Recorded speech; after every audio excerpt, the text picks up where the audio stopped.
중학교에서 되게 수업이에요. 자, 어쨌든 이거보다 더 중요한 게 물질의 특성이었으니까 물질의 특성이 어떤 게 있었지? 밀도, 변점, 원점, 농점, 기산 등 상태가 나오는 운동. 그리고 용해도 이런 거 있었다, 그죠? 자, 그래서 정의는 어차피 이번 시간에 비슷한 게 나오지 않는구나, 이런 건 나오고 있구나. 자, 어쨌든 세 번째 더 들어가죠.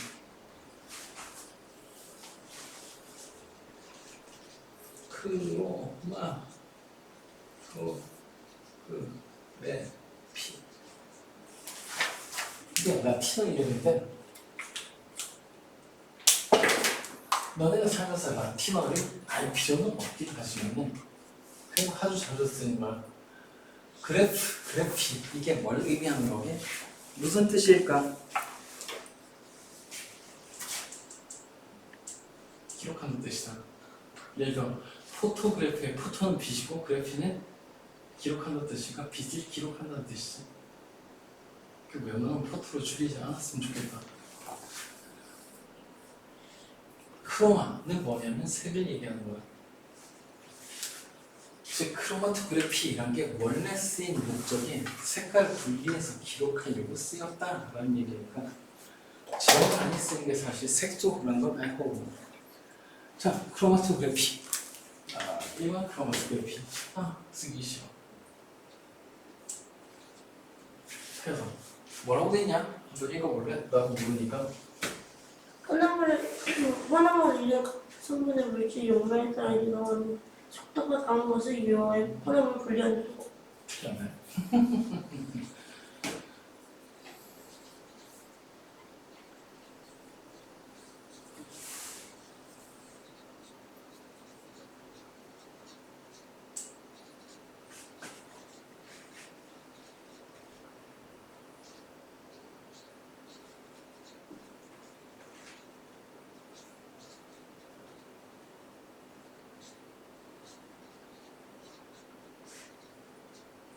말이 너무 어렵다.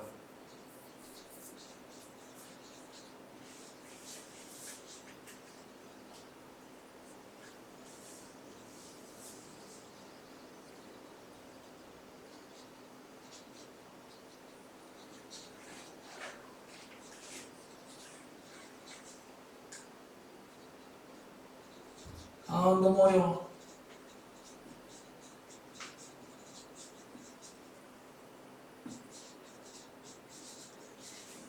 자, 그래서 크로마토그래피는 사실 책임 알기도 어려운데 내 말이 더 어렵지?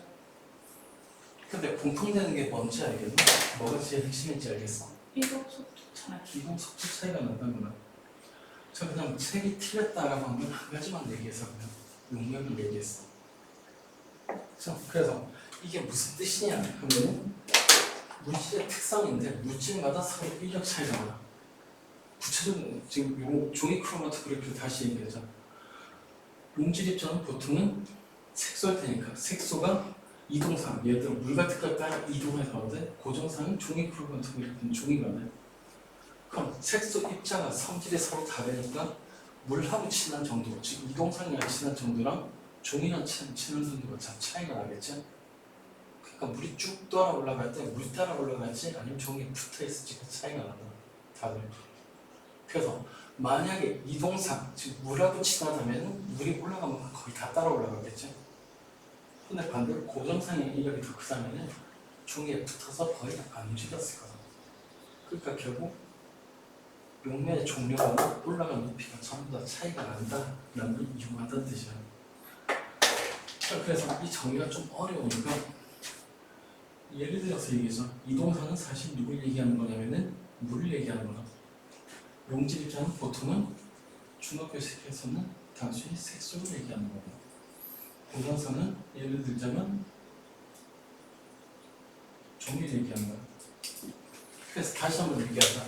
저 색소를 이루는 물질들이 물하고 친한지 아니면 종이하고 친한지에 따라 물이 이동할 때 같이 올라가는 이동 속도가 차이 나는데 그걸 이용해서 그 색소를 분리하는 방법이 크로마토그래피라는 얘기다. 자, 그래서 여전히 핵심 1점 차이 때문에 결국 다른 친한 정도가 차이 나면 당연히 차이 나는 건 이동 속도라는 거. 그리고 저는 물질의 이동 속도는 물질마다 다르니까 사람은 얘가 강력하다고 하는 거니까 이 방법을 쓰면은 밀도 차이 이용하면 딱 두 축으로 분류. 그 다음 증류를 하고 대충 짜놓으니까. 그런데 얘는 잘만 이용하면 모든 물질을 분리하는 게 가능하다. 한 방에 모든 물질을 싹 다 분리해낼 수 있기 때문에 사실 크로마토그래피는 뒤로 가면 갈수록 많이 쓰는 테크닉이 돼. 과학에서 분석에서 특히나 중요하고. 그러면 밑에 설명인가? 에이씨 나도 해야지. 그래서 책에서는 크로마토그래피가 딱 하나만 나오는데 그건 정확하게는 종이를 고정상으로 쓴 종이 그로마토그래피가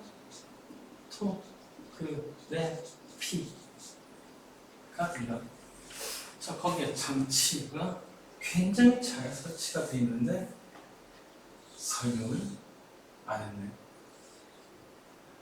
자, 그래서 이런 식으로 용기를 막 갖다 두고 마개를 마고 마개에 고정선이 설치를 하고 그럼 다음 전개시킬 전개액 즉 용매를 마련한다. 그럼 체계를 맞춰야 되겠다. 용매라고 하면 종이 크로마토그래피가 얘는 당연히 종이.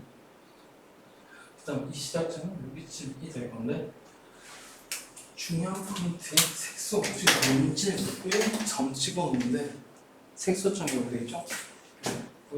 나도 여기 색소점 좀 가려야죠. 이 색소점이 뭐냐면 단순히 여기 있는 혼합물이라 그 크로마토그래피가 원래 쓰인 건 이렇게 색소를 분리하는 데 쓰였다. 그래서 제일 간단한 크로마토그래피는 보통 아직도 색소 가지고 얘기를 한다. 근데 당연히 저 고정상이라고 하는데 반드시 종일 필요가 없겠지. 예를 들어 실리카겔이라든가 아니면 가스, 기체 같은 것도 쓸 수 있다. 그래서 사실 기체를 썼을 때 제일 많이 분리가 된다. 자, 이렇게 설치를 하는데 중요한 포인트 몇 개 적어놓자. 첫 번째, 반드시 뚜껑은 닫아놓자. 이유가 뭐냐면은 물질마다 이동 속도가 차이가 난다. 그 얘기는 이동상, 용매하고 고정상, 종이 이런 게 고정돼 있을 때 물이 어느 높이까지 올라갔을 때 어떤 색소가 어디까지 올라간다는 비율이 정확하게 나온다. 그럼 물이 제일 높이 올라간 높이 그리고 색소가 올라간 높이를 알면 그 색소가 누군지 알 수 있다는 뜻이다. 그런데 만약에 뚜껑을 열어놓으면 당연하게 용매가 증발하겠죠. 그럼 아이레트 값하고 다른 결과가 나와. 그래서 용매가 증발하는 걸 방지하기 위해서 반드시 크로마토그래피 할 때는 원칙적으로 뚜껑을 닫아야 돼요. 내가 볼 땐 얘가 제일 중요한 포인트고 그리고 책에서 웬만하면 빠지지 않는 건 두 번째 포인트예요. 색소점 찍을 때, 즉 분리한 물질 찍을 때 용매하고 닿는 선보다 약간 위에 찍는다. 목적이 뭐냐면 색소, 저 용매가 그 종이를 펴고 쭉 올라갈 때 색소도 같이 올라가는 거거든. 그러니까 일단은 저 용매가 올라갈 때까지는 그냥 제자리에 있어야 돼. 그런 다음 용매하고 같이 따라 올라가게 해야 되는데 만약에 이게 물속에 잠기면 용매 속으로 퍼져버리겠지? 그럼 사실 시작도 잘 알 수 없게 된다. 그래서 용매가 풍당 잠기거나 정확하게 용매하고 딱딱히 저기에 닿거나 하는 게 아니라 약간 위에 찍는 게 정석이야. 일단 주의점은 이 정도까지만 해도 되겠네. 자, 그래서 그림 잠깐 볼까? 고막에 꽤 중요하니까 써는 거다 사실. 그 다음 검종에 다른 종이 써도 되고 용매보다 색소점 위에 있는 거 잘 봐도 그러면 얘가 용매가 쭉 올라올 때 이제 색소들이 용매하고 섞이기 시작한 다음에 용매는 계속 올라갈 거고 잘 보면 색소도 올라가긴 하는데 물질마다 사실은 종이하고 친한지 물하고 친한지가 다르다. 그래서 쭉 올라가면서 결국 잉크 또는 색소의 성분이 쭉 분리가 되게 되는데, 자, 당연한 얘기지만 여기에 색소 물질이 세 가지 종류로 쪼개졌다, 그지? 책에 예를 들자. 파란색, 주황색, 보라색 중에 물하고 제일 친한 놈은 누구였을까? 파란색. 파란색이었겠지? 그럼 종이랑 제일 친한 놈은? 보라색. 보라색이었겠지? 그 결과 물하고 친한 놈은 물이랑 같이 따라 올라가서 높이 올라가고, 종이랑 친한 애들은 물하고 별로 안 친하니까 종이가 붙어있으려고 늦게 올라갔겠죠? 근데 이 정도가 사실 이 색소 3개뿐만 아니라 모든 화학물질이 다 다르다. 그래서 모든 화학물질이 다 분리할 수 있는 거예요. 생각보다 굉장히 다 간략한 테크닉이야. 이거예요. 자, 그러면은 이거 어떻게 써먹는지라고 하는 거 옆에 잠깐 보실까? 95페이지 옆에 보면 크로마토그래피를 이용한 성분 물질의 확인이라고 있는데, 물질의 표 밑에 있는 A, B, C, D, E 이렇게 5가지 분류했다. 그래서 시간이 충분히 지난 다음에, 그러니까 용맥이 충분히 높이 올라간 다음에 어느 높이까지 올라가는지 그걸 다시 한번 점을 찍어봤거든. 근데 A는 1번까지 하나만 올라갔지?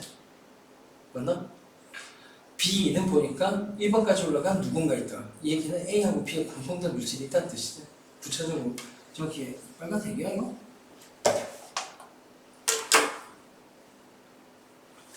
왜 색깔이 보이지? 빨간색인가? 예, 내 빨간색이라고 하자.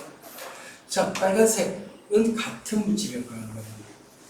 그 다음 B는 그것만이 아니라 저기에 보라색도 있고 파란색도 있거든요. C는 보라색 하나 똑같이 3까지 올라가고, D는 또 파란색이 4까지 올라가는 거 하나네. 그럼 E는 어쨌든 2가지인데, 자, 그 얘기는 A란 물질은 저기 빨간색 말고 다른 걸로 분리된 게 있나? 없어요. 없죠. 그럼 결국 A에는 물질이 몇 가지 들어있었다는 뜻이지? 한 개. 한 가지다, 그지? 그럼 B는 정리시켜보니까 3가지 위치로 바뀌었네. 그러니까 물질의 종류가 3가지가 섞여 있었다. 즉 B는 혼합물이었다는 걸 알 수 있겠죠. 네. C 마찬가지 물질 하나만 돼 있으니까 수물질이고, D도 마찬가지 하나만 나왔으니까 수물질이고, 그 다음 E는 2개로 쪼개졌으니까 혼합물이다 하는 걸 확인할 수가 있을 거고, 맞나? 네. 자, 그 다음 그러면 A하고 A에 들어있는 성분이 들어있는 물질은 또 누가 있을까? 똑같은 물질에 똑같은 높이 나오니까 B하고 E에도 A가 같이 들어있다는 걸 알 수 있죠. 마찬가지로 C가 들어간 건 누구랑 누구게? B랑 B랑 E가 똑같은 놈이 있을 거라는 얘기가 그죠? 자, 그런 다음 수물질만 다시 비교해보자. 수물질이 하나만 정리되니까 A하고 C하고 D일 건데, 이 중에서 물하고 인력, 즉 물하고 친한 정도가 제일 큰 놈은 누굴까? GD. 그러니까 이동속도가 제일 빨랐겠죠? 그럼 반대로 물하고는 별로 안 친하고 종이랑 친한 애는? A. 라는 걸 확인할 수 있겠다, 그죠? 즉, 이딴 식으로 모든 물질 다 분리하고 모든 물질 다 대조도 가능하다. 그래서 혹시 도핑 테스트를 너 들어본 적 있나? 그게 크로마토그래피 하는 거야. 매우 민감하다. 매우. 중학교 뭐 종이 크로마토그래피밖에 안 나오니까 100% 필요 없어. 자, 그래서 크로마토그래피의 특징 이렇게 중요하니까 예상 써주자. 어차피 책이 안 똑같은 얘기하겠지만 그래도 귀찮으니까 특징. 첫 번째 뜬 뭐라고 돼 있냐면은 간편하다 버리고 모든 물질을 전부 분리할 수 있다. 이거 원칙적으로 다 분리가 가능해. 그런데 단점이 있지. 이거 종이 크로마토그래피 하면 색깔이 있는 건 색깔이 보인다. 근데 색깔 없는 건 어떻게 해? 색깔 없는 걸 너네가 구분할 수 있냐? 없지. 다 투명해 보이겠지. 그래서 분리는 된다. 그리고 그 확인한 방법도 있다. 자외선에 쬐주거나 형광물질 반응을 하면은 티가 난다. 그런데 중학교는 그런 거 안 배우니까 이렇게도 쓰니까 단 투명한 물질은 투명한 보다 색이 없는 물질이라고 하죠. 아니 색이 없는 도 귀찮으니까 무슨 물질은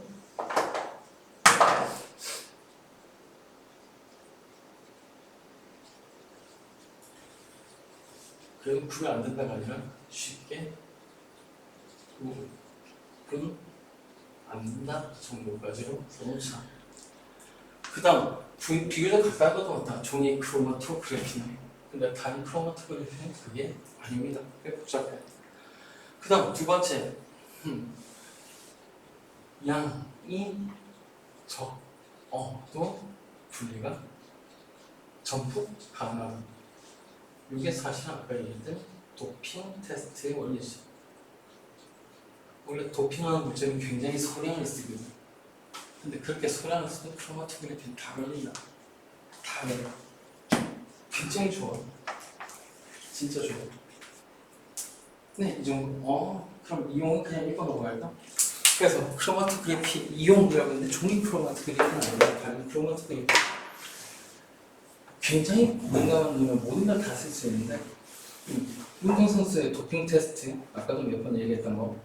그 다음 과학수사. 과학수사가 뭐야?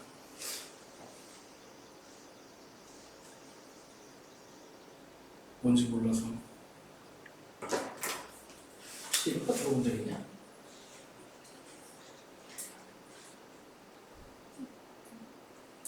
뭔가 반응이 나오는데 감히 목소리가 사연이었나?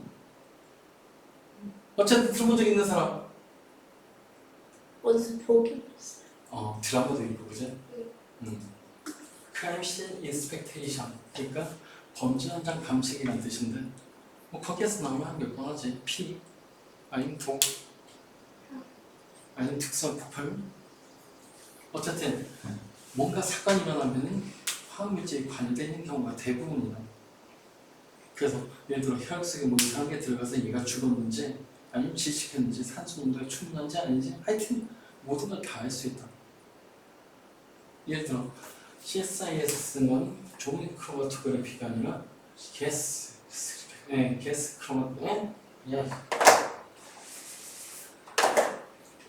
크로마토그래피 즉 기체 크로마토그래피라는 걸 쓰는데 거기에 질량 분석기라는 걸 하나 더 붙여내면 세상에 있는 모든 화학물질의 종류를 알아낼 수 있다. 일 거꾸로 얘기하면 어디서 만들었는지 어떤 놈이 이걸 썼는지까지 알았을지도 모른다. 화학수사대에서 크로마토그래피 쓴 이유야. 그 다음 농약 성분 검출 그러니까 어떤 놈의 금지 능력 같은 거 쓰지 않았는지 같은 것도 크로마토그래피로 다 나온다. 투명해도.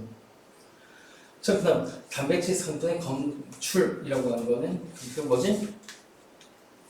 건강검진 같은 거 보면 소변검사하지 않냐? 안 해봤나? 학교에서 해봤어요. 학교에서 했을 거야. 네. 네, 그게 좀 민망하게 그지? 그럼 학교에서 단출해. 떠를 풀어야지. 어쨌든 상관없지. 거기에 단백질 성분이 있는지 사실 검출이 되면 안 되거든. 근데 그게 섞여 있는지 같은 것도 다 된다. 그다음 염록소의 색소 분리는 우리가 더 평범하지. 색소란 말이 들어가면 보나마나 크로마토그래피가 원래 색소 분리의 특화되게 크로마토그래피였어. 크로마가 색깔이라고 강조한 게 그것 때문이시고. 자, 그다음 마지막 쪽은 고급 테크닉이네.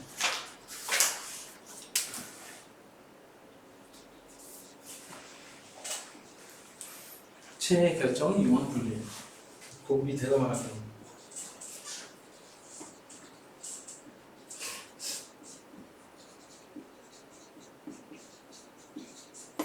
이걸 하기 전에 꽤 중요한 얘기니까 고체의 용해도가 온도에 따라 어떻게 되는지 혹시 기억나시는 분 계십니까? 얘는 용해도, 얘는 온도. 용해도가 뭐였더라? 대충 얘기하면 녹는 정도. 정확하게 얘기하면 특정 온도에서 용물에 100g당 녹을 쓰는 용질의 그램 수였다는 식으로 얘기했었을 거다, 그죠? 내가 뭐랬게?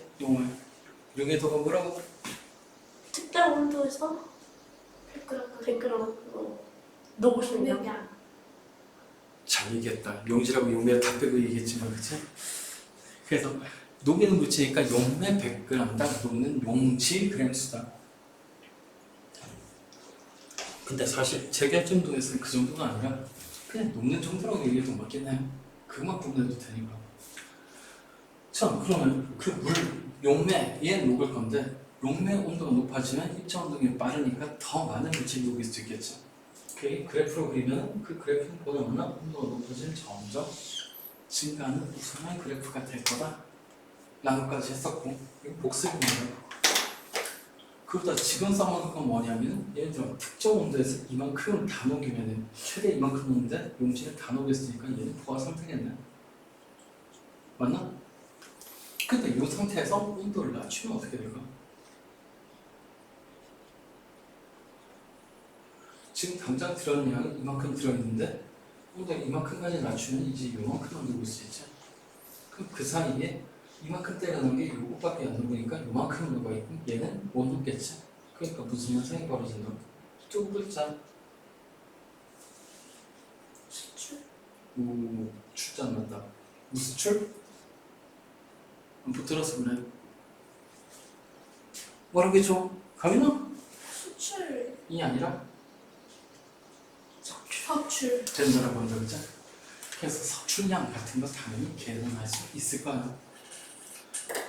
저 근데 지금 여기에 재결정에서 하는 건 우리 석출을 얘기한다. 석출된 결정이 드는 건 맞아. 근데 거기에 굳이 재결정이란 말이 붙은 거는 이 석출된 원리하고 조금 다른 또 다른 원리를 하나 더 이용해서 무언가를 하겠다는 뜻이다. 그래서 재결정이 뭐라고 되어 있는지 먼저 한번 보실까? 자, 체크할 거. 재결정에서 무슨 현상을 이용한다? 어떤 원리를 이용한다고? 석출. 용해도가 낮아지면 석출된다는 용해도를 이용해서 분류하는 거죠. 근데 계속 읽어볼까? 뭐 어떻게 한다고 했는데?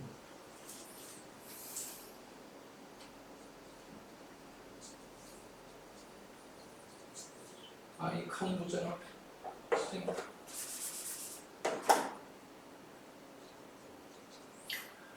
불순물이 많은 용액에서 아니 용액보다 혼합물이라고 하자. 많은 거 빼자. 너무 많이 나오거든.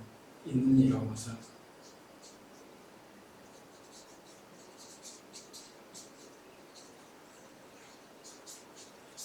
불순물이 많이 섞여 있는 혼합물에서 용해도 차이를 이용해서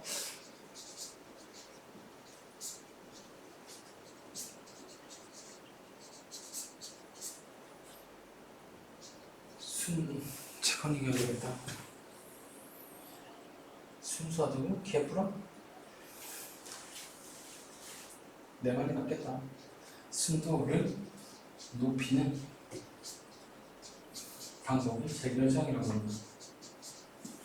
자, 말로 쓰는 걸 봐서는 뭔 소리인지 모르겠는데 결과는 뭐나지?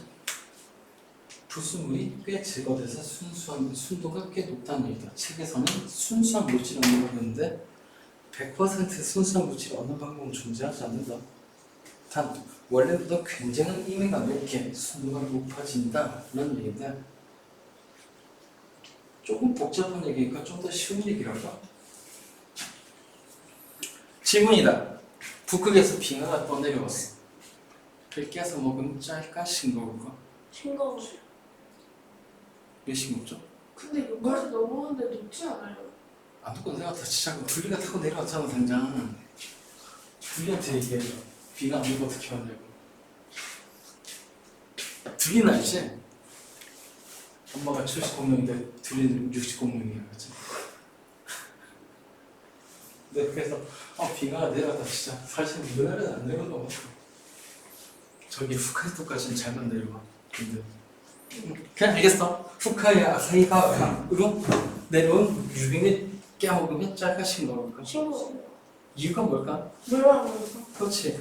때 물은 육각구조에 이른다 그러지? 네. 그 구조에 이를 때 불순물이 있으면 그냥 뱉어내고 육각구조를 억지로 만들거든.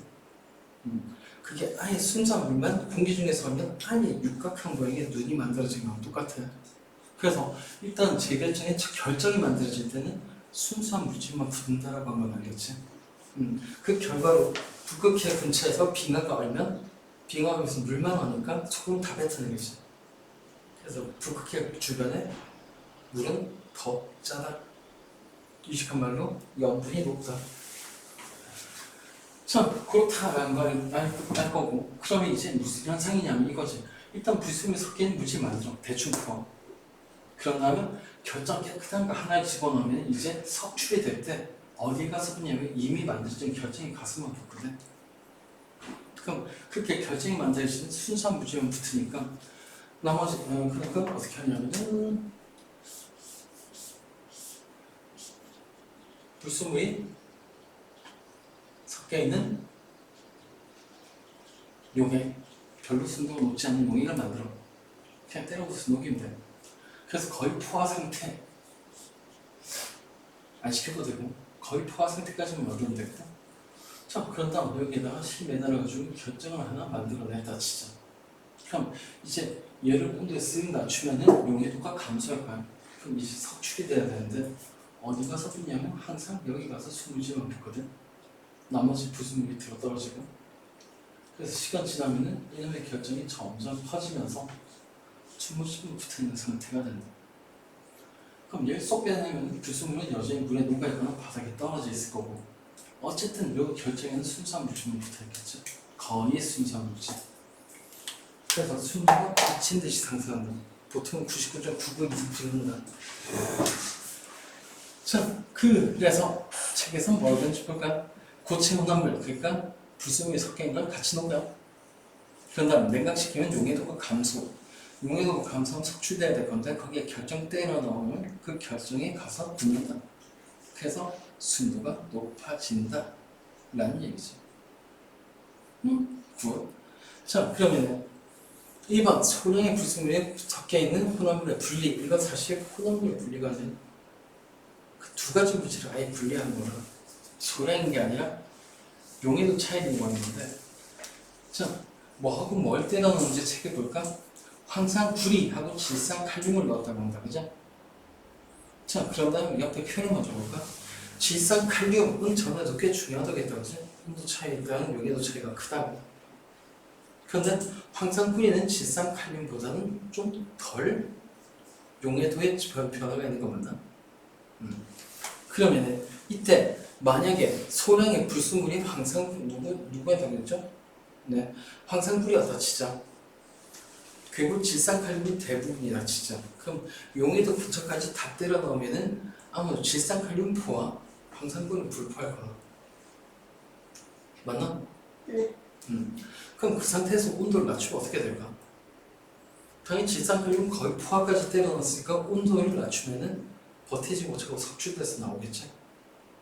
그런데 그 상황에서도 황산구리는 소량만 들어가 있고 용해도를 용해도를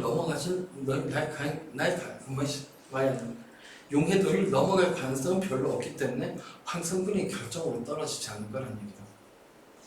그럼 그 정도 온도까지 낮춘 다음에 질산칼륨만 잔뜩 앙금이라고 결정이 떨어졌다.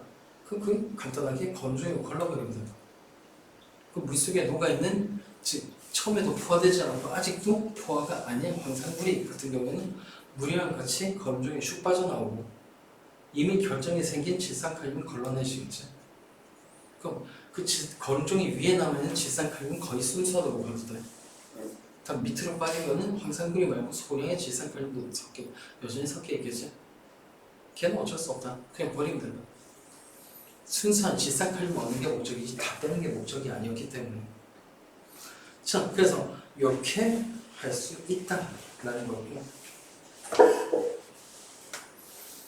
그 다음 두 번째, 온도에 따른 용해도 차이가 큰 물질과 작은 물질이 섞여 있는 위의 구도 사실은 비슷했지만 밑에는 더한 놈이지. 요만한 트륨 혹시 기억나십니까? 네. 이게 40 근처에서 거의 안 변했다, 그지? 네, 실제로도 그렇지. 즉, 이 얘기는 뭐냐면 요만한 트륨하고 붕산, 이게 꽤 많이 섞여 있어도 어차피 요만한 트륨은 온도가 변화봤자 석출되는 양이 얼마 안 됐다는 얘기다. 네, 그래서 그걸 이용하겠다는 얘기지. 볼까? 요만한 20g, 붕산 20g 이 섞여 있는 혼합물을 80도씨의 물 100g에 일단 완전히 녹여. 일단 둘 다 녹여. 자, 그 다음 20도로 냉각시킨다 라고 했는데 요만한 트륨은 20g, 100g에 다 내려갔자 용해도가 40 근처에서 계속 느니까 얘는 절대로 그 20도까지 내려가지고는 석출될 리가 없다는 얘기다. 맞나? 근데 반대로 붕산은 온도가 낮으니까 용해도가 확 떨어졌네. 구체적으로 80도 근처에서 20g 정도가 다 녹아있겠지만 20도에서는 물 100g에 이제 5g밖에 안 녹는다. 그럼 나머지 15g보다 결정으로 떨어지는 또는 석출된다고 볼 수 있는 거 맞나? 그러니까 어쨌든 요 상황에서도 붕산은 얻어낼 수 있네. 또 얼마? 그럼 요한트륨 물기가 같이 빠져나가고 붕산은 여전히 남아있을 거다. 참, 그래서 결국 문제가 제일 많이 나오는 이 페이지다. 표는 뭐 이런 식으로 그래프로 주든가 아니면 표 용해도가 얼마다 라고 주든가, 그런 다음 몇 도에서 누가 얼마고 얼마고 그 다음 온도가 얼마 떨어진 다음에 누가 얼마 석출되고 누구는 석출 안 되고 이런 걸 판단할 수 있어야 된다고. 즉 재결정 이용한 분리는 재결정에서 분리한다. 내용은 간단한데 문제는 아니다. 용해도를 써야 된다. 하나 볼까? 한 문제 풀어줄게. 딱 보니까 9번이 좋겠네. 아니 98페이지 핵심 제 4번 한번 써. 직접 해보자. 자, 9번 문제 봐요. 용해도 이렇게 표로 준다고 했지? 맞나? 자, 표는 자료를 줬고 문제 읽어볼까? 질산칼륨 50g과 염화산소 20g이 섞인 홍합이 80도. 나랑 온도 80도에 먼저 동그라미 치겠다. 80도에 동그라미. 그리고 피에서 81대 용해도 잠깐 볼까? 질산칼륨은 물 100g 169g 넣는다. 염화산소 48g 넣는다. 맞나? 그럼 질산칼륨 50g은 다 녹았을까? 물도 합이 딱 100g이네. 질산칼륨 50g 다 녹을 수 있나? yes, 169g까지 녹을 수 있다. 그치? 그럼 지금 일단 50g이 녹아 있는 거다. 염화탄 20g 다 녹을 수 있나? 대충 40g까지 다 녹지? 오케이. 자, 그런 다음 이놈을 20도씨까지 낮추겠다는 뜻이지. 그러니까 20도가 둘 다 나왔다. 그치?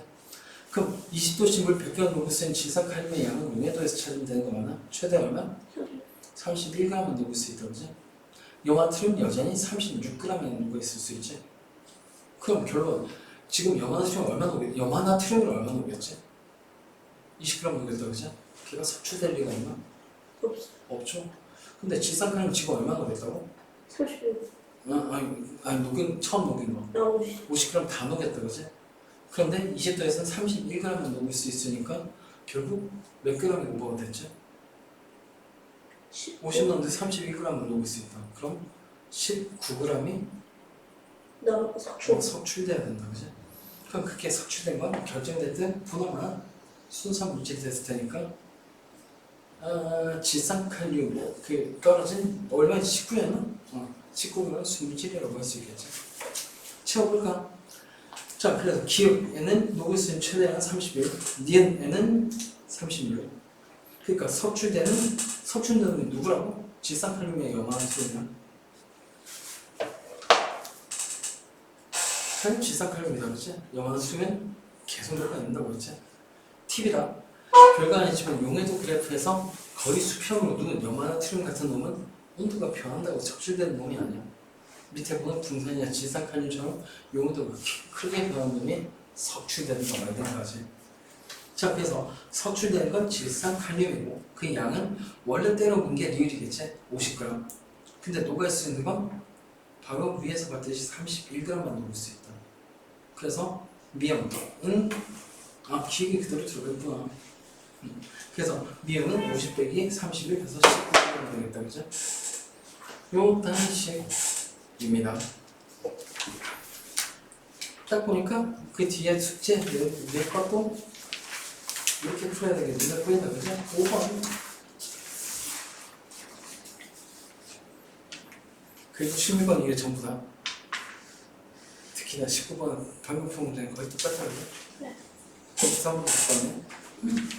자, 그리고 실제로 시험 문제 나오는 이런 유형 19번이나 23번 같은 유형이 꽤 어려워요.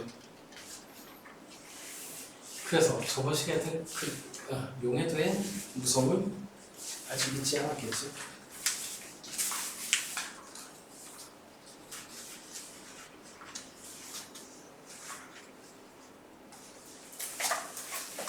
그래서 오늘도 용해들에 대해서 문제. 맞다. 이것도 숙제 있었을 거 아니야. 맞네. 검사를 하진 않겠지만 어쨌든 더 넘어가기 전에 내가 문제 내기 전에 물이 쉬워 88부터 91까지 안 했다는 뜻이고. 안 써요. 아 진짜? 근데 왜 그렇게 웃어? 네. 많이 틀렸다거나? 아니요. 우와 다 맞았네? 우와. 한 장 앞으로 진짜 다 맞았네 주변에. 오잘 풀었네. 다 맞았다. 물어볼 거 없냐? 너무 쉬웠나? 무슨 천천합니다. 너네. 근데 왜 안 물어? 나 19번 하고 싶어. 19분이요? 응. 이쁘잖아. 그죠? 이쁜 거야. 19번 맞춰 14번? 14번 쉬웠을 텐데. 자, 한번 풀어보자. 88, 89에서 물어볼 거 있으신 분? 아니, 틀린 거 있거나. 알겠어? 여기는 쉬울 것 같아. 그럼 여기 몇겠지? 90, 91에 물어볼 거? 19번은 할까요? 18번도 할까요? 18번 다 맞췄을 것 같은데. 틀렸는데. 진짜? 그럼 18번, 19번 틀렸으면은 어쩔 수 없이 용해도가 좀 어렵다고 아직 이해가 덜 됐다고 봐야 돼. 그래서 가면 조금 그 용해도 다시 공부하고 이번 단어 풀어라. 아니면 또 똑같이 용해도에서 또 틀린다. 아까 좋은 문제라는 거. 어쨌든 또 14번도 하자. 그래서 14번 여러 가지 물질을 컵에 넣었을 때 층을 이뤘다. 왜 층을 이뤘을까? 두 가지 이유를 얘기해봐. 층을 이룰 수 있었던 이유 두 가지. 밀도가 다 달라서. 밀도가 다르고 또 하나 더. 물질이 다 달라서? 스물지? 종류가 달라서. 그럼 더 쉬운 문제 물어봐야지. 밀도 차이를 이용해서 두 고체 물질을 분리하려고 할 때 그 액체의 조건은 어떻게 되더라? 일단 밀도는 두 물질의 중력량도 그냥 하는 뜨고 하는 가라앉겠지. 나머지 조건이 뭐였는지 기억해봐요. 온도 같다? 아니야. 압력이 같다? 아니야. 양이 같다? 18번 물으면서 물은 이유가 있겠지. 모르고야 녹이지 말아야지. 고체 물질을.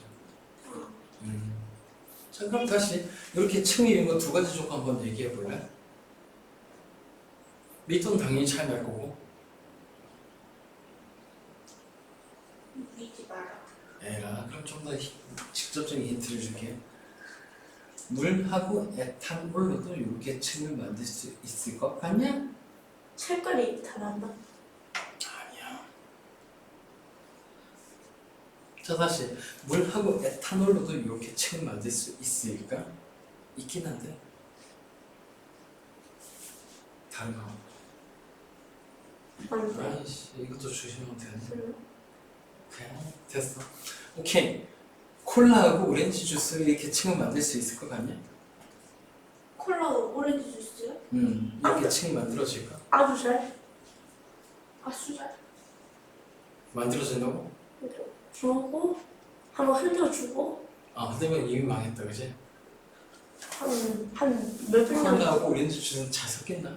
그래. 섞이면 층이 만들어질 수가 없죠. 그래서 조건 두 가지 뭐냐면 서로 섞이지 않는다는 조건이 있어야 된다. 예를 들어 물하고 기름 섞어도 다시 층은 아니지. 얘들 다 그런 것만 모아놓은 거다. 그게 조심해서 만들어놨겠지만 자 어쨌든 이에 대한 설명으로 문제에서 그걸 안 물어서 다행이라고 생각해. 치사한 문제 묻는 건 얘기다. 자 어쨌든 옳지 않은 거 밀도가 가장 작은 게 제일 위에 있겠지? 식용유 맞네. 밀도가 제일 그 밑에 깔아놨겠지? 사열마탄소. 그리고 너네가 이거 물질이 어디 쓰인다라는 건 알 필요가 없긴 한데 그래도 상식이니까 사열마탄소 어디에 쓰이게 이게 나름 주변에서 흔한 물질이라서 이렇게 빼낸 거야. 화? 응? 염원이건 그 어딘가에 가면 나는 냄새의 주성분이 이거 길을? 니는 안 가겠지. 엄마는 자주 갈지도 모르니까. 학교? 학교에 냄새나? 뭘 만들길래? 주방? 네. 그래서 지금 집 밖이야, 집 밖. 집밥? 차? 마트? 마트 아니야. 미안해. 아 그래, 세탁소.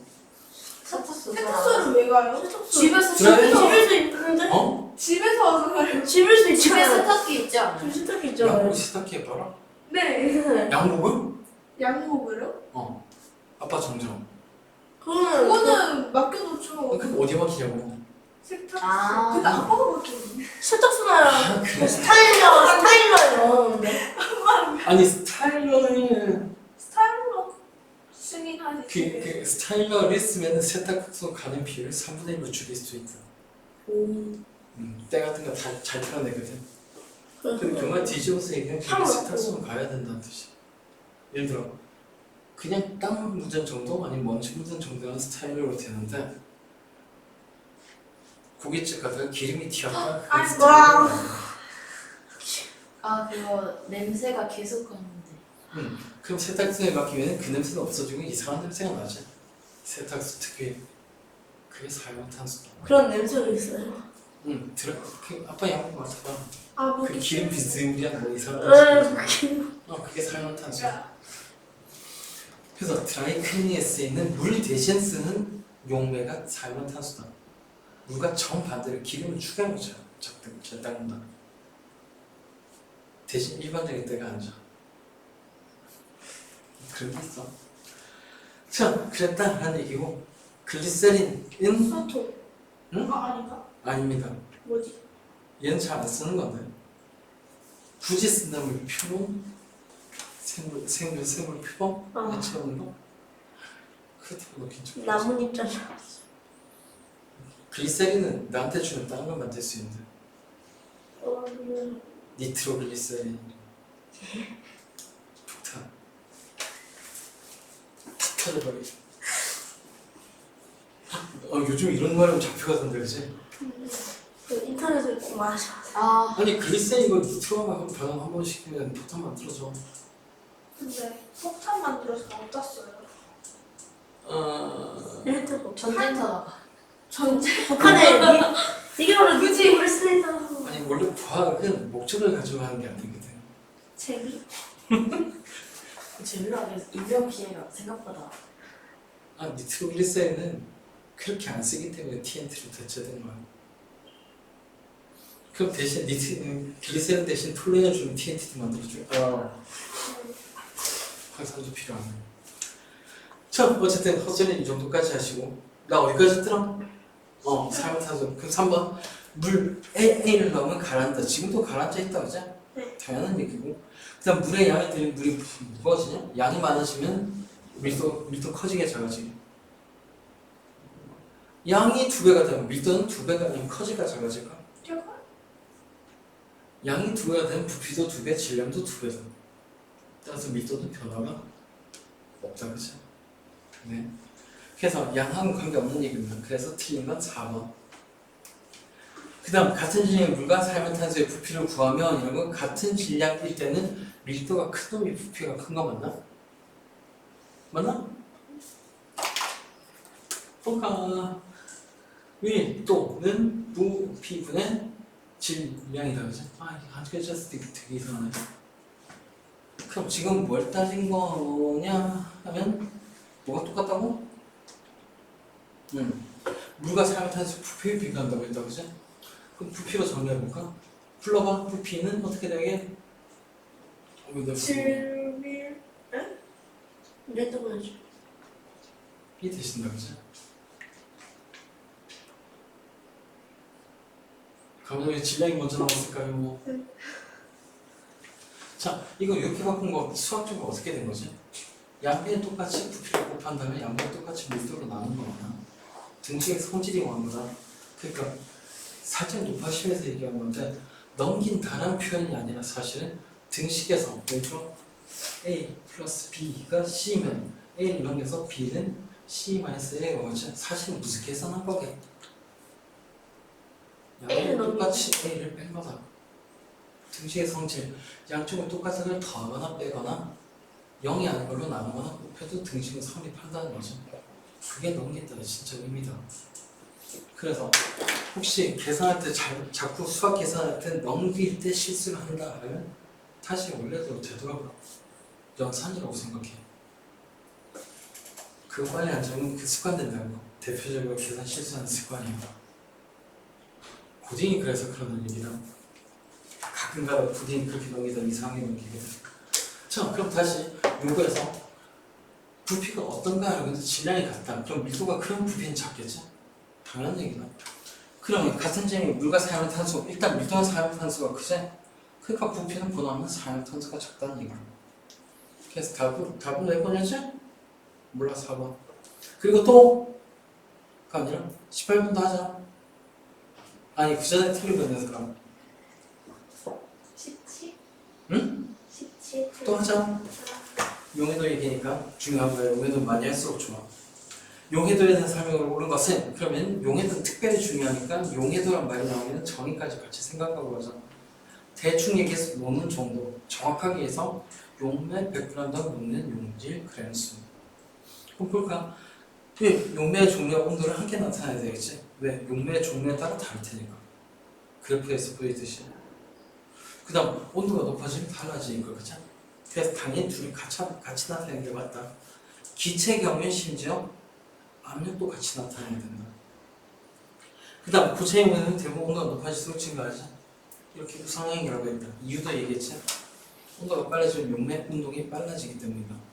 빠른 물이 많이 옮기는 건 같은 원리야. 운반 많이 하는 거랑. 그 다음 일정한 온도에서 용매 100g이 녹고 있으면 최대 용질 그램수이다. 이게 정확하게 정의니까 당연히 맞겠죠. 그 다음 온도에 따른 용해도의 차이는 물질의 종류에 따라 다르다. 그러니까 바로 뒤에 나오는 재결정이나 기타 등등의 분리가 가능한 거란다. 그 다음 5번 같은 물질의 용해도는 용해는 녹매의 종류에 관계없이 개뿔 일정하긴 용도가 달라지면 당연히 달라진다. 예를 들어 물이랑 용매는 소금이 꽤 많이 녹지? 그램당 40g이 녹는다고 그러지? 많이 녹을 거야 사실은. 그럼 그 소금을 알코올에 녹일까? 그래도 잘 녹을까? 안 녹아.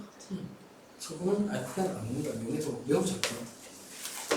아 맞다. 그래서 사실은 그 문제 말로 얘기할 때 누가 누구에 많이 녹는다 안 녹는다 이게 사실 전부 다 용해도 개념입니다. 예를 들어 소금 아니 물에 모래가 녹지 않는다라는 말은 이렇게 얘기해도 맞아. 물에 대한 소금의 용해도가 덜 깨닫다 라고. 자 그럼 몇 번 보자면 아 그래. 그래서 17번에 5번이 아예 때 감이 몇 번에서 틀린 거야? 저요? 3번이요. 아 정인데 네. 정인데 누가 팰까? 자 그리고 또 18번 표는 온도에 따른 질산 갈매의 용량 질산 나트륨의 용해도 18번은 별표 하나 더 했나? 이게 중요한 문제인데 어려운 문제는 아니야. 근데 중요한 문제라고 하는 게 적어도 이 정도 계산이 돼야지 그 뒤에 계산을 할 수 있기 때문에. 자 그러면 습관처럼 온도가 중요하니까 온도 나올 때마다 동그라미 다 치자. 표는 나중에 보고 80도씨 동그라미 물 이것도 주관점 미리 200g. 내가 왜 물을 200g에서 멈췄게? 읽다가 왜 200g에서 과밀과밀하고 있는 거야? 용해도는 원래 얼마가 기준인가? 100g. 물 100g이 기준인가? 그러니까 얘는 뭔가 계산할 때 곱하기 2로 생각해야 될 경우가 있을 거라는 얘기다. 맞나? 네, 그래서 200g 때문에 일단 멈출 거고 100g이 아니라서 해가지고 쭉 번째 온도가 20도 나오네? 됐다. 그러면 대충 다 찾았다. 그치? 80도 20도 나왔으니까 위에 표에서도 80도 20도 동그라미 쳐놓고 그 다음 물 200g 잊지 마시고 그리고 문제 읽다 보니까 최대로 녹여 보화를 만들었다. 최대로 녹였다면 해도 돼요. 그치? 그럼 80도에 100g의 최대로 녹는 게 얼마지? 물 100g이랑 148g 녹는 거 그치? 근데 지금 물이 200g이니까 몇 g 녹았을 거다? 아이씨 계산 안 돼. 50 아닌데 48이니까 296. 땡큐 96g이 멍청 녹았을 거라는 얘기다, 그지? 그런 다음 이제 20도로 낮춘다. 그럼 물 100g에 88g 뭐가 있을 건데 지금은 몇 g만 녹을 수 있다? 89 곱하기 이거 얼마지? 270. 176. 아, 이거 최대량이다. 이게 80도씨 최대량, 지금은 요만큼 녹을 수 있다. 그럼 이 둘의 차이가 뭐하게? 녹을 수 있다 없다? 없다. 그러니까 이 둘의 차이가 석출량이겠지? 또 계산 안 된다. 얼마야? 120인가? 네. 그래서 석출량은 120g이 나오구나 라는 걸 알 수 있죠. 28번 계산이 방금 했던 그 재결정 계산할 때 똑같이 쓰인다. 여러 번. 자, 그 다음 19번 여러가지 부침제 용해도 곡선이다. 딱 보니까 답은 질산칼륨이다. 그러면 이게 내가 아까 이쁘다고 했던 이유야. 질산칼륨 그래프의 기울기가 왕창 크잖아. 그러니까 뭔가 속출됐다 그러면 속출될 가능성이 제일 높은 거는 질산칼륨이라는 얘기야. 그리고 속출 안 됐다 하면 제일 가능성이 높은 건 용화칼륨이겠지. 옆으로 누웠으니까. 그래서 그래프 보고 이쁘다고 한 거고, 진짜로 이렇게 풀면 안 되고 문제를 읽어야 되겠지? 자, 그래서 용해도 구서상의 용액은 모두 포화지, 녹을 만큼 녹았으니까. 그래서 땡. 그 다음 온도가 높아진 대부분 용해도가 증가하지. 그래프만 읽을 수 있어도 전부 다 우상향인 걸 알 수 있을 거다. 자, 그 다음 60도씨 물에선 질산칼륨 용해도가 가장 크다고 했는데 60도에서 온도 쫙 올려가지고 딱 보면 질산 나트륨이네. 땡이다. 질산칼륨이 답이 아니야. 이럴 수가. 그럼 4번이 답일까? 희망을 가지고 읽어보자. 질산칼륨 60도 질산칼륨 210 이건 계산해야 되잖아. 18번이랑 같은 계산해야 된다. 근데 질산칼륨이 꽤 많이 섭취된 것 같으니까 왠지 답일 것 같은데 넘어가자. 딴 게 답이면은 계산 안 해도 되고 아니면 계산해야지 뭐. 자, 물의 양이 같을 때 얘들 지금 얘들은 전부 다 100g이라고 했지. 80도씨 포화 용액이 20g 내각하면 당연히 비교가 제일 급한 질산칼륨이 제일 많이 섭취되겠지. 그래서 답은 4번이네 뭐. 그래도 계산해보자. 자, 요 표현 질산칼륨 포화용액 210g의 의미를 찾아라. 60도씨 질산칼륨 포화용액 210g. 숫자가 이상하면 그 이상한 숫자가 제일 큰 단서라고 했지. 이 경우는 210g이 어디서 나왔을까? 여기도 플러스 물일까? 프로피치 그지? 자, 60도씨 한번 보자. 용해도가 얼마죠? 질산칼륨 용해도가 110 아니에요? 60도에서 썼네. 110이네. 네.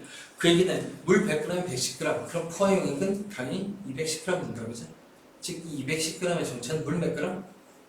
100g. 질산칼륨은 110g이라는 얘기다 그지? 전 물 100g이니까 신경 1분은 꺼도 되겠다. 100g이니까. 자, 그 다음 20도씨까지 냉각시키자. 그럼 그때 용해도는 37밖에 안 되지? 네. 맞나? 그 얘기는 원래 110g 녹였다가 37g만 녹을 수 있으니까 100이 37. 그게 얼마인데? 빨리 계산해줘. 110, 100이 37. 20초니까 73이거든?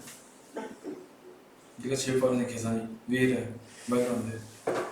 그래서 73g 맞다. 그래서 답은 4번이다. 19번 좋은데? 그래서 사실 19번에 4번에 210 이걸 해석시키려고 저는 이상한 문제를 냈던 거예요. 슬슬 익숙해질 것 같아 이제. 굉장히 간단한 트릭이라.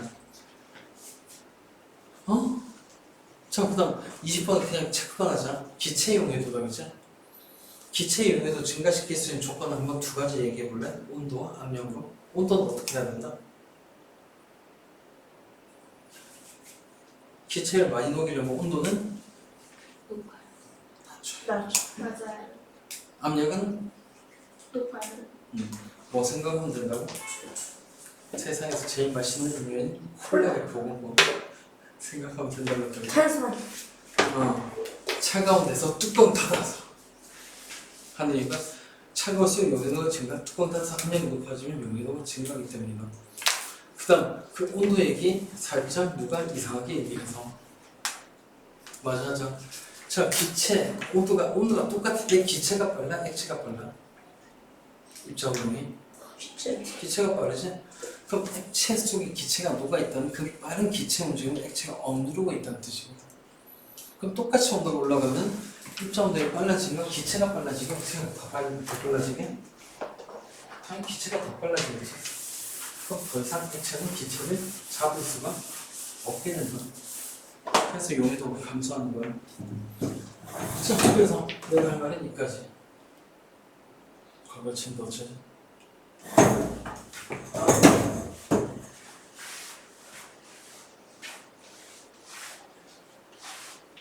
왜 그렇게 보는 건데? 응. 됐다. 수업 페이지가 아니라 당연히 끝났구나. 자, 그래서 누가 더 좋아하는 숙제는 다시 내셔서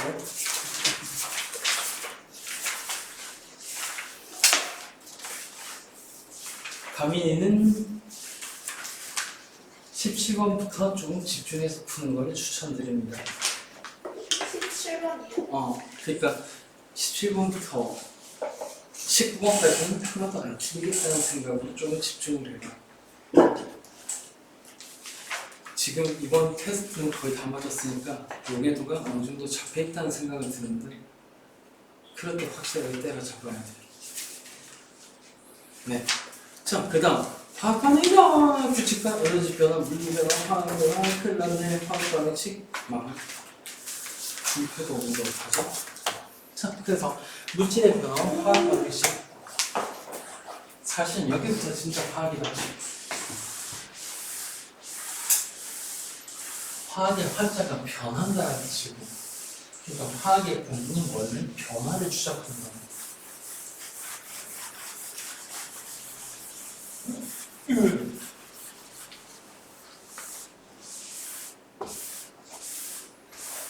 자, 그래서 재밌는 화학을 들어가기 전에 아주 간단한 복습을 할까? 혹시 요 말 기억나십니까? 네. 뭐죠 이게? 분자가?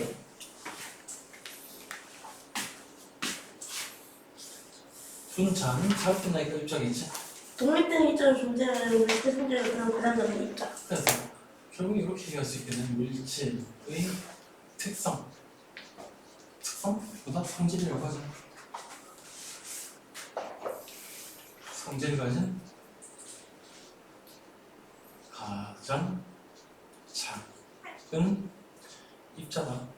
묘할 성은 조만간 얘가 소환이 될 예정이라서. 자, 그래서 구강 물질의 변화 화학 반응식의 첫 번째 밀리 변화와 화학 변화.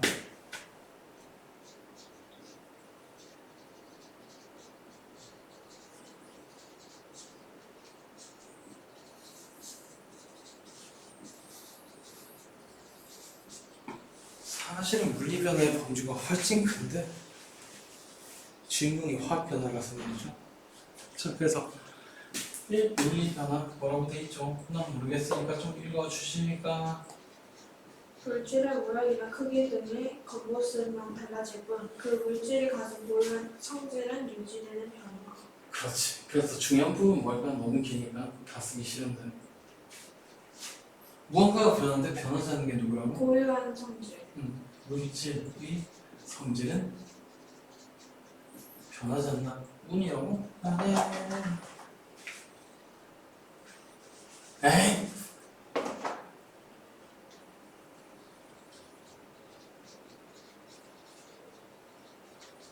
자, 요렇게 간단한 것만 써놓고 보니까 뭔가 눈에 들어오는 게 있냐? 물리 변화는 모양이나 크기나 부피가 변할 수도 있긴 하다. 오만 개 다 변할 수 있는데 성질은 안 변한다. 이게 무슨 뜻이니 이게? 그럼 뒤집어서 물질의 성질 가진 게 누구라고?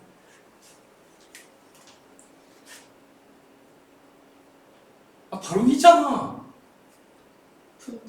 그렇지. 즉 물리 변화의 제일 중요한 성질은 뭐냐면 물질의 성질이 변하지 않는다. 다시 얘기해서 분자 자체는 변하지 않는다는 얘기다. 분자의 배열이 바뀐 것뿐이지 분자 자체는 그대로라 물질의 성질은 변하지 않는다 라고 하는 거다. 자, 그럼 저게 물질의 성질이라는 게 어떤 건지 잠깐 간단한 예를 들어볼까? 물 알고 있냐? 물?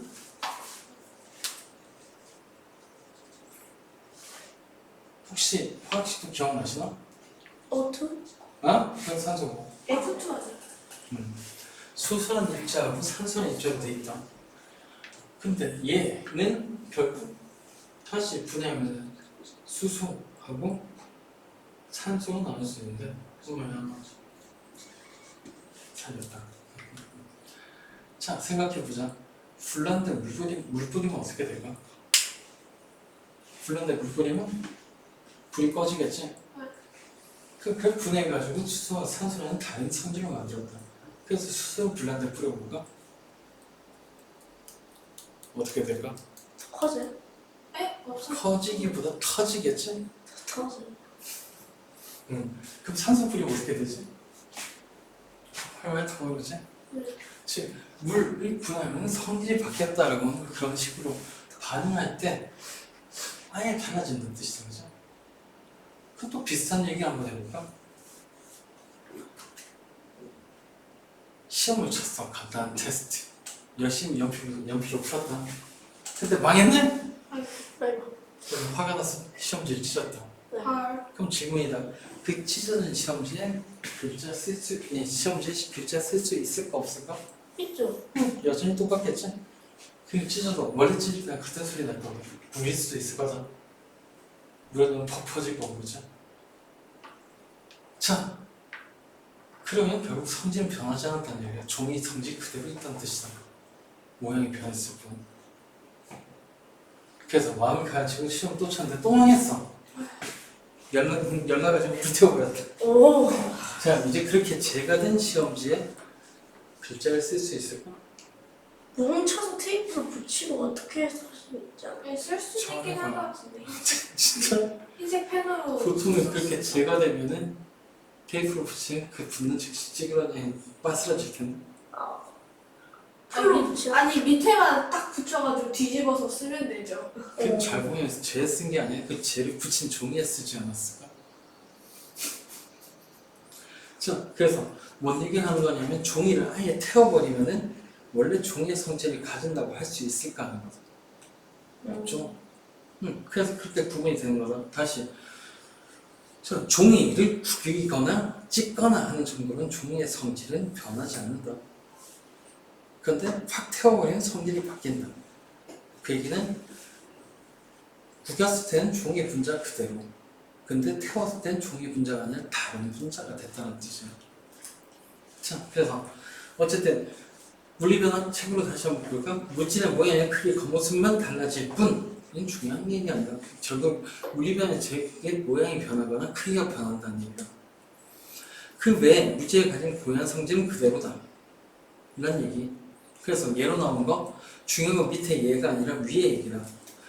모양이 변하거나 아니면 용해, 누가 누구에 녹았다거나. 예를 들어 설탕이 물에 녹는다고 단맛이 짠맛이 되냐? 아니죠. 네. 아, 얘도 그렇게 돼 있네. 즉 성질은 그대로 있으니까 물리 변화라는 얘기다. 확산, 잉크가 퍼진다고 색깔이 바뀌어? 그건 아니지. 옅어질 뿐이지. 자, 이런 것들. 그 다음 상태 변화. 한 물질이 다른 바뀔 때는 원래 분자가 안 바뀐다, 그죠? 그래서 원래 상태로 다시 되돌릴 수 있을 거고 이런 것들이 물리 변화다라는 얘기다. 그런데 물리 변화에 너무 꽂히지 마라. 어디까지나 주인공은 누구다? 화학 변화다. 자, 그래서 화학 변화 넘어가실까? 화학 변화도 모르겠으니까 한번 읽어볼래? 어떤 물질이 처음과 쓰는지 전혀 다른 새로운 종류의 물질로 변하다. 네, 그래서 결국 뭐가 바뀌었다는 얘기다? 성질. 물질의 성질 자체가 변했다는 얘기다. 즉 물리 변화와 화학 변화의 차이, 물질의 성질이 변하나 안 변하나라는 얘기다. 근데 다시 물질의 성질을 가진 게 분자니까 물리 변화는 이렇게 정리할 수 있겠네. 분자가 자체는 변화가 없다는 얘기다. 반면에 화학 변화는 성질이 바뀌었으니까 변화나 분자가 바뀌었다는 얘기다. 자, 그럼 여기서 더 나가기 전에 분자는 뭐로 이루어져 있죠? 누가 뭐에서 분자가 됐지? 어디? 원자다, 그지? 자, 예를 들어 여기서 설명하자. 물 분자는 산소 원자에 수소 원자가 두 개가 붙어 있는 상태. 여기 분자지, 맞나? 자, 그럼 수소는 뭐냐면 수소는 수소끼리 붙어 있고 산소는 산소끼리 붙어 있다. 그럼 요게 요렇게 바뀌었다. 아니, 개수가 좀 맞춰줄게. 원자 개수는 변화 없으니까. 이건 나중에 화학 반응식 할 때 다시 볼 거다. 이렇게 변하기 전에 수소 원자 4개지? 후에도 4개지? 산소 원자 2개지? 후에도 2개지? 산소 원자 종류는 바뀌지 않는다. 그럼 이렇게 해서 이렇게 바뀌었을 때 뭐가 바뀌었을까? 특징, 특성. 특성 당연히 분자가 바뀌었으니까 바뀌었을 거고, 여기는 산소에 붙어있는 게 누구다? 수소지? 근데 여기 산소에 붙어있는 게 산소지? 즉 원자가 결합하는 게 달라졌다는 얘기를 하죠. 자, 그래서 이 정도 하고 화학 변화를 다시 보기 전에 이런 걸 살펴보자. 변하는지 안 변하는지.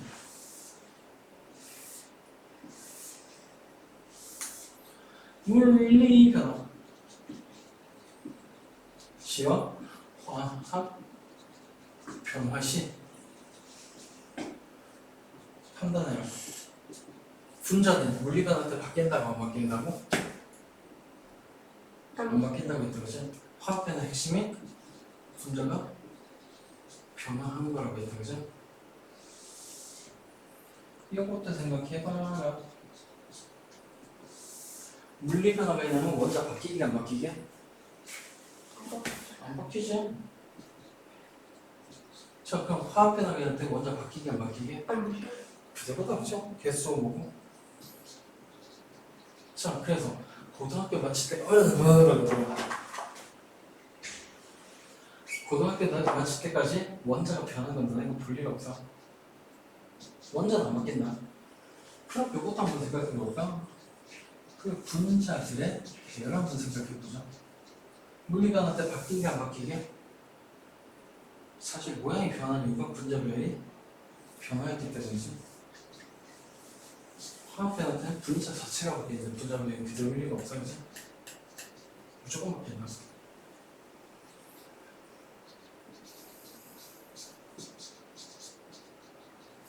요건 조금 생각해 보자. 원자 배열이 바뀌면 뭐가 바뀐 걸까?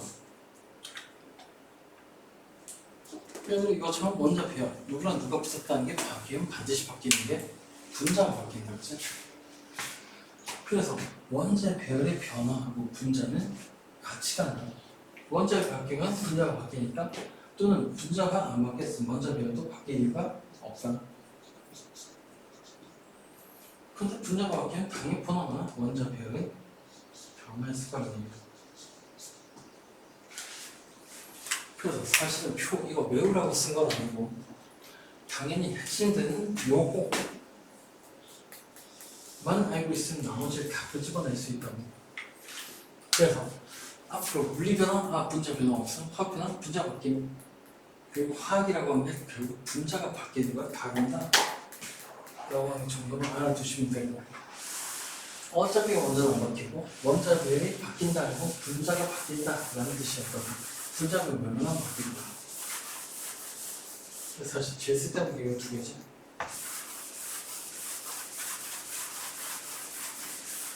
자, 그럼 이 화학 변화의 종류는 아니야. 제목 좀 바꿔서 보자. 있는 거 아니야?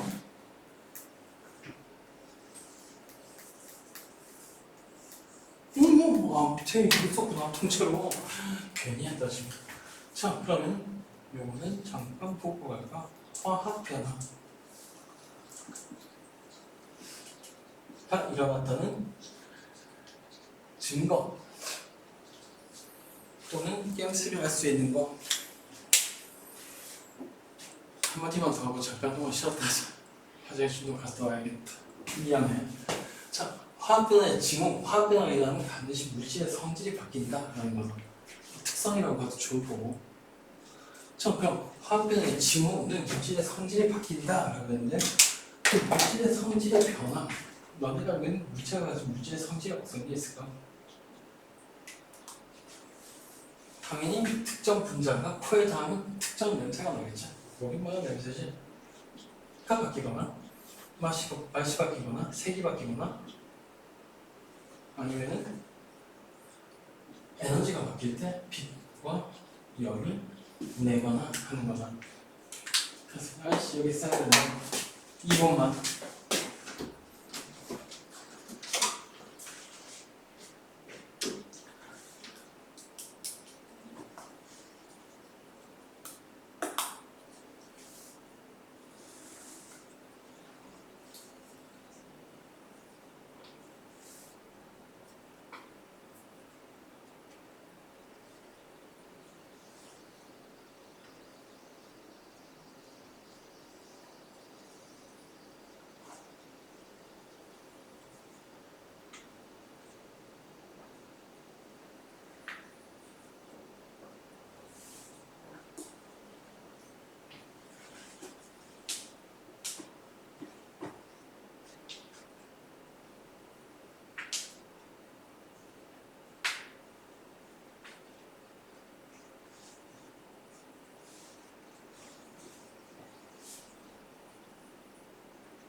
시간도 거의 다 됐었네. Excuse me. 언제까지? 30분이야? 40분이니? 40. 오케이, 가해. 자, 그래서 화학 변화가 일어난다라는 거 바로 알 수 있는 거는 당연히 이런 경우가 있다. 옆에서 봤듯이 물질의 특성이 색, 냄새, 맛이니까 첫 번째 아니야 더 이펙트 있는 걸로 하자. 빛과 열이 발생하면은 방.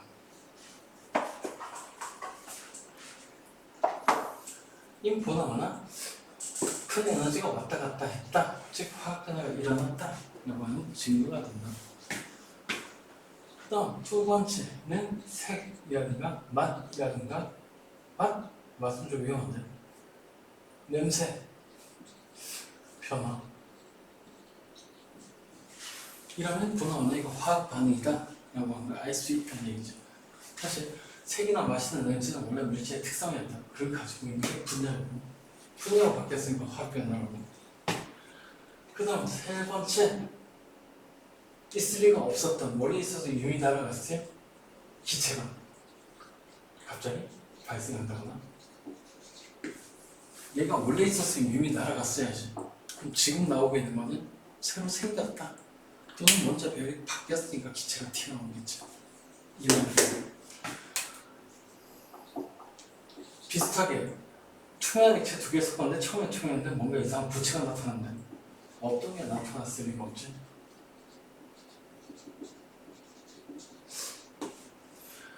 없던 앙금이 생겼다. 이러면 이거 보나마나 화학 반응인 거란 얘기다. 이게 책에 있는 내용이었네. 그 화학 변화를 할걸. 웬일이야. 색깔을 가지고 냄새 변화를 제일 먼저 했네. 자, 그래서 책에 있는 내용을 다시 한번 보자. 그럼 분위기가 틀렸는데 어쩔 수 없지 뭐. 자, 그래서 과일이 익는다. 색깔도 변하고 사실 맛도 변하지. 강풍이 는다? 당연히 색소가 변한다는 얘기다. 예를 들어 안토시아닌이라고 하는 색소가 파괴됐다는 얘기죠. 자, 그 다음 철이 녹슬다. 색깔도 변하고 그러죠. 사실은 철은 휘어지는데 철이 녹슨 건 휘면 다 부러진다. 그죠? 성질이 변했다는 걸 알 수 있죠. 그 다음 갈변 현상. 살과 닦아놓으면 갈색으로 변하는 거. 어쨌든 색깔 변하니까 화학 변화가 왔다는 얘기다. 자, 그 다음 빛과 열이 발생하는 것 대표적인 화학 변화의 징후라고 있다. 제 이펙트가 크기도 하고. 자, 그리고 반질빛이 빛을 낸다라고 하는 건 반질빛 내에서 무슨 화학 변화가 분명히 있었다는 뜻이다. 뭔지 나도 모르겠다. 하여튼 화학 변화는. 그 다음 양초가 빛과 열이 낸다. 빛과 열이 발생하는데 당연히 화학 변화지. 사실 기체도 나오는 거죠. 그 다음 메테인 연소. 연소도 빛과 열이 나오는 대표적인 사실 연소가 대표적인 화학 변화 중에 하나다. 그 다음 기체 발생. 어떤 놈이 이딴 짓을 할까요? 계란 껍데기 석회지다. 거기에다가 산, 즉 식초를 뿌리면은 이산화탄소 기체가 발생해. 그래서 불을 끌어온다. 물론 이런 짓을 집에서 할 수 있는데 하면 엄마한테 등짝 스매시다. 하지만 자, 그다음 발포 중 물에 넣으면 기포가 발생. 어쨌든 기포가 발생했으니까 화학 변화가 맞다는 얘기다. 그다음 안금생성, 질산단가, 아이오딘, 화칼륨 이건 둘 다 용액 상태에서는 투명하다. 그런데 턱 섞으니까 노란색이 어쨌든 앙금이 생겼다. 그럼 없던 고체가 생긴 게 아니라 두 용액에 들어있는 성분이 화학 반응을 했다는 뜻이죠. 그다음 석회수에 낀 불어넣으면 뿌옇게 흐려진다. 석회수 원래 투명한데 뿌옇게 흐려졌다는 건 당연히 고체가 떠다닌다는 뜻이다. 순수한 액체는 투명하다. 순수한 기체랑 마찬가지고. 자, 그럼 이제 물리변화와 화학변화의 입자 배열 얘기가 나오는데 망했다 이 얘기다. 설마 이거 분리했을 거라고 생각을 못했지. 자, 그래서 물리변화와 화학변화의 입자 배열이라고 했는데 참 제일 중요한 포인트를 미리 적었는데 게으르게 나처럼 결국 이렇게 했을 거면서 그죠? 성질 변한다 안 변한다로. 자, 그래서 물리변화 어쨌든 성질이 변하지 않는다는 건 어쨌든 분자는 안 바뀐다는 뜻이야. 맞나?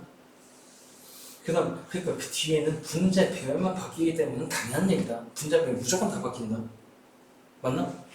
그래서 물리변화에서 성질 변화에서 분자는 절대 안 바뀐다는 걸 알 수 있고, 그다음 화학 변화라고 했는데 화학 변화는 어쨌든 물질의 성질이 바뀐다. 근데 성질과 이게 분자니까 분자는 바뀐다 무조건. 그래서 분자의 종류가 바뀐다. 근데 그 분자의 종류가 바뀐다는 건 다른 말로 원자 배열이 바뀐다고 하는 것뿐이다. 그래서 한번 다시 읽어볼까? 이건 중요한 얘기야. 두 번째 거.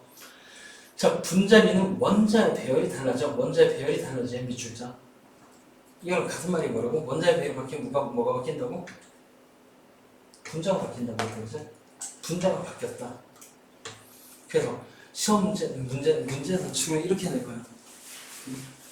이 변화를 일어나는 누가 바뀐다라고. 그럼 누가 뻔하지. 분자가 바뀐다, 원자가 바뀐다, 분자 배열이 바뀐다, 원자 배열이 바뀐다. 그 중에서 다시 정리하자. 원자는 절대 안 변한다. 그 다음 분자 배열은 몇몇은 바뀐다.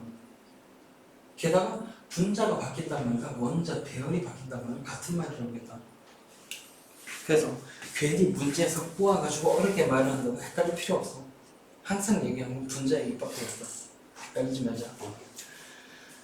자, 그럼 모형부터 볼까? 가운데 기준으로 물 분자가 있다. 근데 얘가 물리변화 예를 들어가지고 기체 상태로 변했다 치자. 그럼 분자 배열은 바뀌었지? 구체적으로 거리가 멀어졌고 배열도 전체로 바뀌었다 그지? 근데 여전히 물 분자는 똑같은 거 맞나? 그래서 화학적으로는 물과 수증기의 성질은 똑같다. 상태만 다를 뿐. 그런데 이 물을 확 분해해가지고 전기분해나 기타 등등으로 수소 분자하고 산소 분자로 아예 다른 물질을 만들었다. 이런 아까 얘기했듯이 불난데 물뿌리는 꺼지지만 물을 분해서 수소분이 터지고 산소분이 더 활발히 탄다고 했다 그지? 성질이 완전 달라졌죠. 그래서 화학 변화라고 하는 거야.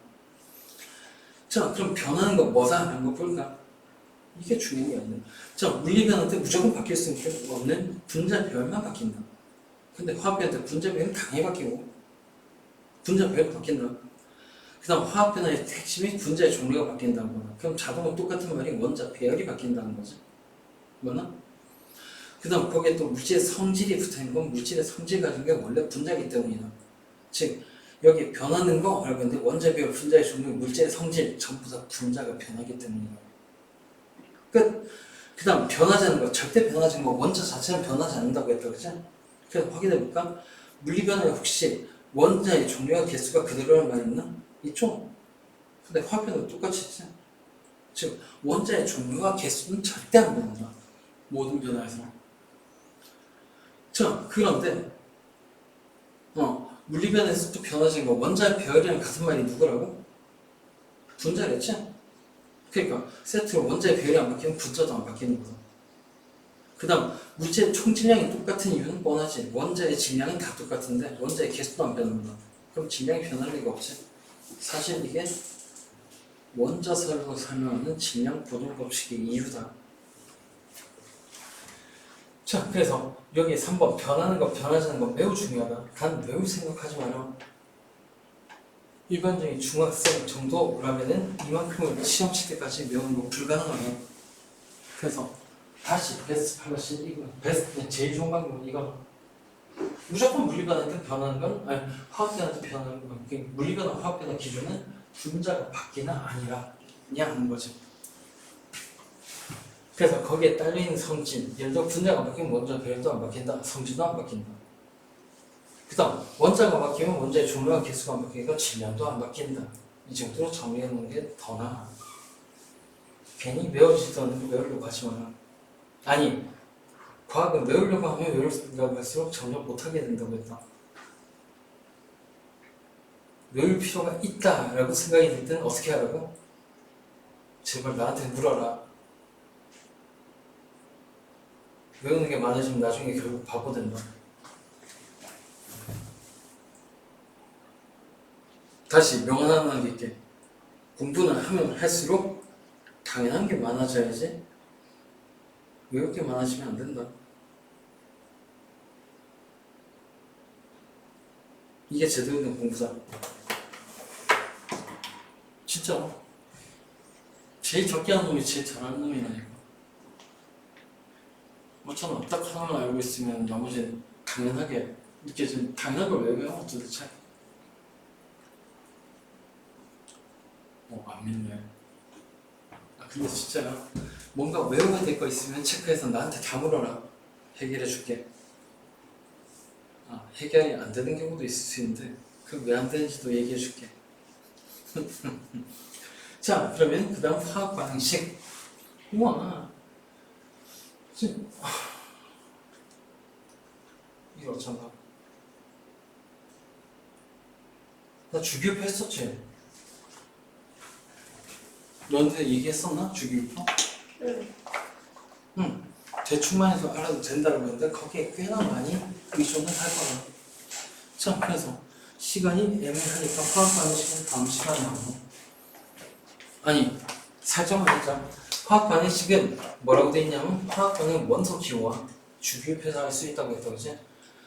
기호를 이용한 화학식과 기호 개수 등으로 나타냈다. 자, 그러니까 적어도 화학 반응식이 쓰려면 알아야 될 게 원소 기호 그리고 화학식 정도는 알아야 되겠지. 예를 들어 물의 화학식은 이거다 라는 거. 암모니아 기억나십니까? 화학식 NH 그 다음 그래서 주기율표 알아야 된다는 거지.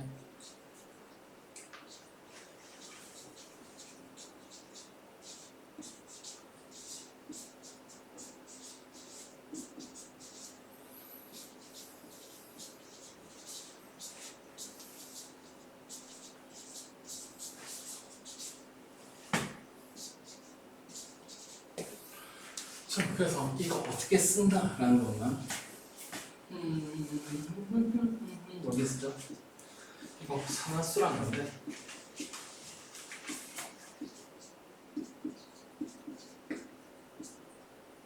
자, 여기다 안 쓴다는 얘기야. 자, 그러면은 한번 만들어내볼까? 자, 규칙은 뭐냐면 위에 있는 숫자 합해가지고 빵이 되게 만들어야 돼. 오케이, 그러면은 제일 간단하게 이거부터 시작해볼까? H하고 CL H 몇 개, CL 몇 개면 빵을 만들 수 있을까? H는 보다시피 얼마나? 플러스 1이다, 그죠? 얘는? 그러면 한 개 한 개 붙이면 되는 거 맞나? 그래서 H하고 CL이 만나면 HCL이 된다. 그럼 비슷하게 다시 H하고 O가 만나서 제일 안 나게 되면 어떻게 해야 될까? 숫자 먼저 찾아볼까? 저 위에 있는 숫자. 1은 플러스 1하고 마이너스 2다, 그지? 합에서 0하면 뭐가 제일 좋은 방법일까? H가 2개 있으면 되겠다, 그죠? 그래서 하필이면 H2O가 되는 거다. 그럼 답이 뭐였다? 암모니아는 N하고 H로 되어 있는 거냐? H는 보다시피 플러스 1, N은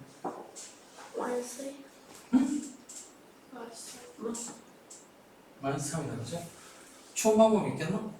n 하나에 h 몇 개 붙으면 된다? 오케이 계속하자. 이름 얘 물이고 그지? 얘 암모니아가 그지? 요것도 맞춰봐라.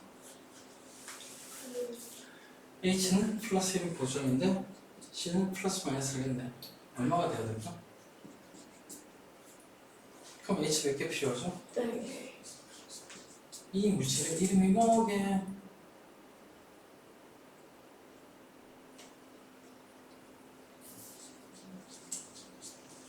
배추.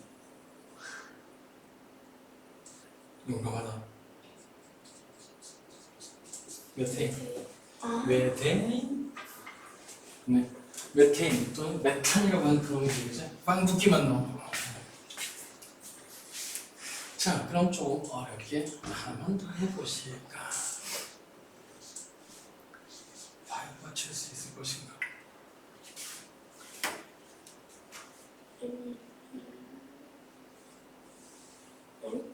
응? 1. 알루미늄 얼마죠? 3. 그래서 애하고 있는 거지? 몇 개 이렇게 붙이면 될까? 2개, 3개. 그렇죠.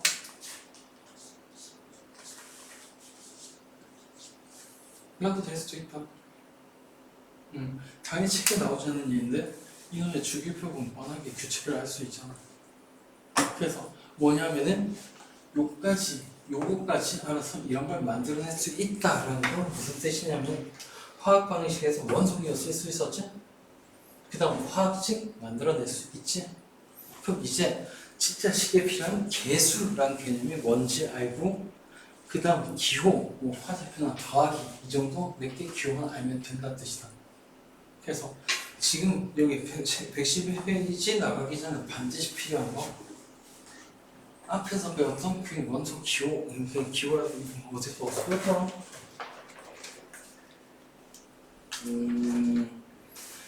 여기만큼 앞이랑 관계가 있습니다. 누구랑 관계 있냐 하면 저기에 2학년 과정 처음에 있었던 원소 원자 분자는 다시 한번 보시는 걸 추천합니다.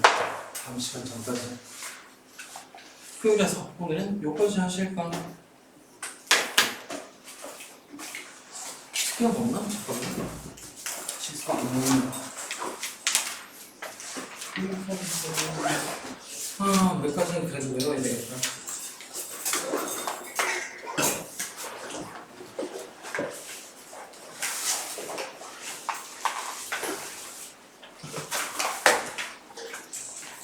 이 정도만 다 되네.